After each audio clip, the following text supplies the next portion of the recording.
Hello అండి, ఈరోజు వీడియోలో మనము రాయలసీమ స్పెషల్ రాగి సంగటి ఎలా చేసుకోవాలో చూద్దామండి. ముందుగా ఒక కుక్కర్ గిన్నె తీసుకోవాలండి. అందులోకి ఒక గ్లాస్ రైస్ వేసుకోవాలి.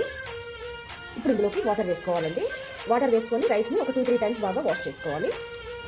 ఒక గ్లాస్ రైస్కి 3 గ్లాసులు వాటర్ వేసుకోవాలండి.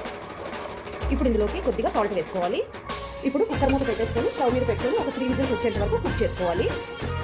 చూడండి, 3 విజిల్స్ తర్వాత ప్రెషర్ మొత్తం పోయాక ఒకసారి ఓపెన్ చేసి చూద్దామండి. చక్కగా ఉడికిపోయిందండి. ఇప్పుడు ఇందులోకి 2 టేబుల్ స్పూన్ దాకా రాగి పిండి వేసుకోవాలి. ఎంత కావాలో అంత వేసుకోవచ్చు. ఇప్పుడు ఇలా నేనైతే పప్పు గుత్తితో ఇలా మెరిపేసుకుంటున్నానండి. రైస్ మొత్తం కలిసేటట్టు ఇలా మిక్స్ చేసుకోవాలి. చూడండి, ఈ విధంగా మిక్స్ చేసుకోవాలి.